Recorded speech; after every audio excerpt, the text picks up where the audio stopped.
आपको अकेले शेखर अंकल के पास जाना पड़ेगा, मानोगे ना? ओके। वहां पे ना हमेशा खुश रहना, और हाँ, शेखर अंकल को ज्यादा तंग मत करना। जितना मुझे प्यार करते हो ना, उससे बहुत ज्यादा प्यार उनको करना, ठीक है? तो फिर हम उनके घर पे कब जाएंगे?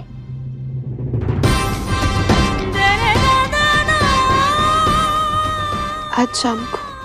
तो फिर मैं अपने गेम खत्म कर लूं? हाँ, आप आपकी गेम खत्म कर लो, ओके? थैंक यू मम्मा।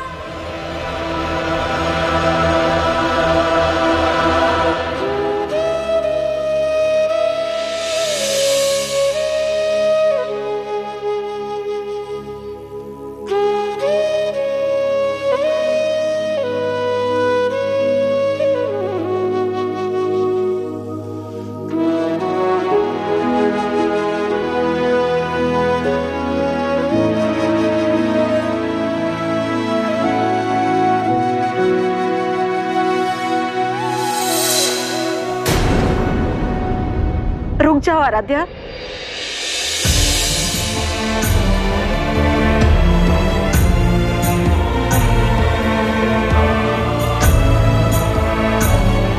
आराध्या, एक बार फिर से सोच लो। मुझे नहीं लगता कि हमें हमारे एहसास को शेखर के पास भेजना चाहिए। इतने साल हमने उसे अपने सीने से लगा कर रखा है, और आज अचानक से ही उसे पराया कहकर कैसे उसे हम वापस भेज दें? तुम्हारा दिल उतना बड़ा होगा, लेकिन मेरा दिल इतना बड़ा नहीं है।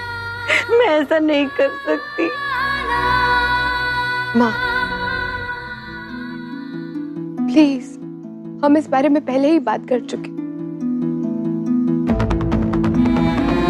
एहसास शेखर का बेटा है। पैदा करने वाले से पालने वाला बड़ा होता है, और ये बात हमारे देश का कानून भी मानता है आराध्या।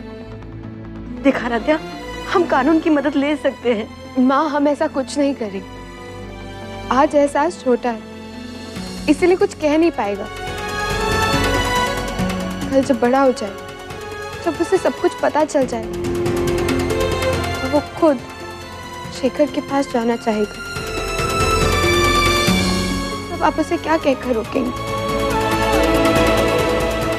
नहीं है ना कोई जवाब।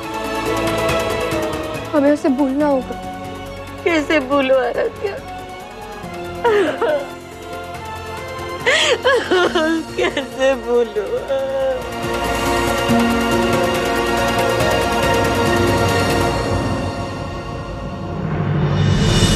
क्या ऐसा नहीं हो सकता कि एहसास को उसकी माँ और बाप दोनों मिल जाए?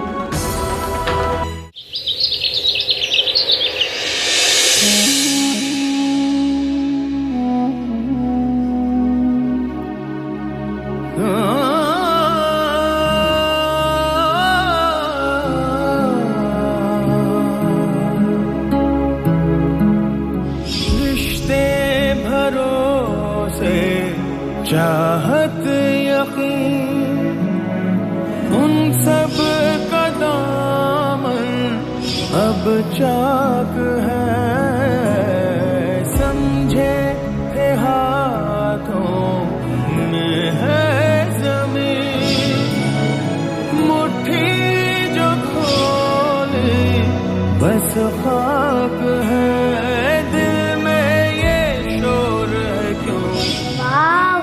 कितने सुंदर रूम है। ये किसका रूम है? ये आपका है, और पता है आज से आप इसी रूम में खेलोगे। ये आपका प्ले रूम है। और आपको पता है ये रूम इतनी अच्छी तरह से सजा के आपको किसने गिफ्ट किया है? किसने? आपके पापा ने। थैंक यू पापा, ये गिफ्ट मेरे लिए बहुत आप मेरे बाजू में सोए भी नहीं थे। मुझे बहुत डर लग रहा था। आप मुझे छोड़ के नहीं जाओगे ना? क्यों जाऊंगी मैं आपको छोड़ के? कभी नहीं जाऊंगी।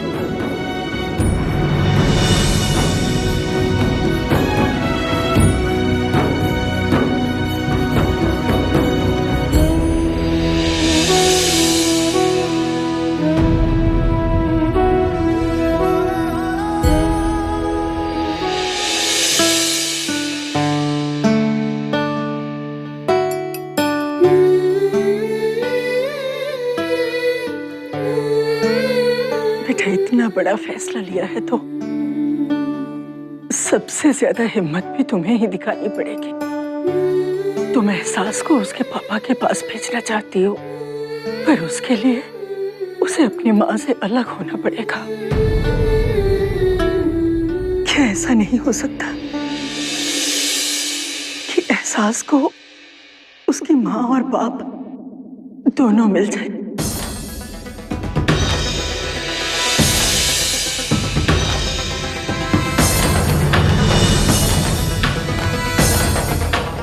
बेटा एहसास को तुम्हारी भी जरूरत है और शेखर की भी।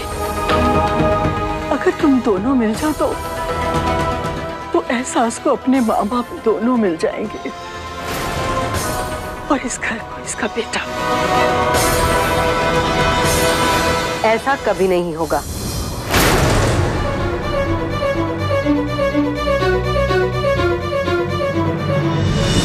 शेखर हमारे घर का बेटा कभी नहीं बन सकता। उसे ना ही हमारे घर में जगह मिलेगी और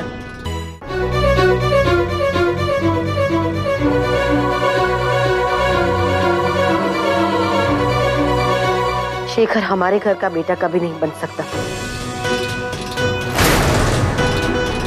उसे ना ही हमारे घर में जगह मिलेगी और ना ही हमारे दिल में। हमारे दिल में सिर्फ और सिर्फ बात अभी है, हमेशा वही रहेगा।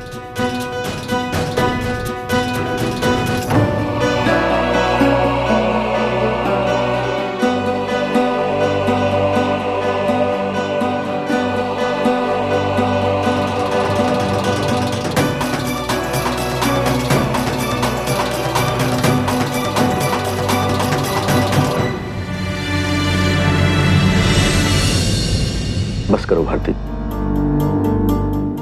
शांत हो जाओ। एक किस्मत के हारे को आंसुओं की नहीं बल्कि हौसले की ज्यादा जरूरत होती है। मुझ में इतना हौसला नहीं है कि मैं अपने बेटे की तुलना किसी के भी साथ होते हुए देख सकूं। मैं कुछ समझा नहीं भारती, साफ साफ बताओ बात क्या है? आज माँ ने आराध्या के सामने शेखर से शादी करने का प्रस्ताव रखा। वो इंसान जिसकी वजह से मेरा पोता, मेरा एहसास मुझसे दूर हो रहा है, और उस शेखर को मैं अपने बेटे की जगह लेते हुए कभी नहीं देख सकती। मैं नहीं बर्दाश्त कर सकती ये सब, नहीं बर्दाश्त कर सकती। कहते हैं भगवान जब किसी को मनचाहा दे देता है ना, तो वो उसका शुक्रिया कभी भी अदा नहीं करता। जब उसे सब कुछ छीन लेता है तब लग जाता है उसे कोसने। तुम अपने स्वार्थ और ममता में अंधी होकर भूल रही हो कि 5 साल पहले शेखर ने जो हम लोगों के लिए किया था, तुमने तो उसका शुक्रिया कभी भी अदा नहीं किया, तो तुम्हें उसे कोसने का भी कोई हक नहीं। भारती, तुम 3 जिंदगियां बर्बाद कर रही हो। एक जिंदगी तो अपनी बहू की, जो तुम्हारे अपने बेटे की पत्नी थी। एक जिंदगी शेखर की, जिसने इस घर को नई राह दिखाई। एक जिंदगी उस मासूम एहसास की, जो इन दोनों जिंदगियों की जान है। बस कीजिए आप। सच को स्वीकारने की हिम्मत रखो भारती। माँ ने जो सोचा है उसमें बहू की मर्जी ज्यादा अहमियत रखती है, जो शायद इस मोड़ पर उसके लिए भी तय कर पाना मुश्किल होगा। भारती, एहसास के जाने का वक्त हो गया। अगर तुम उसे हंसकर विदा करोगी तो उसे अच्छा लगेगा।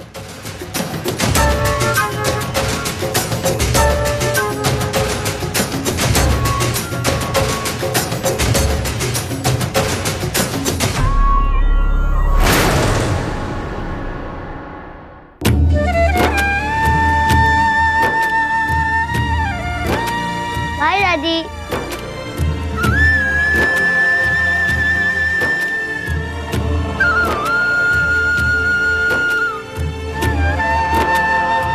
आराध्या तो एहसास को लेकर तुम्हारे घर गई है। लेकिन आराध्या और एहसास तो मेरे घर नहीं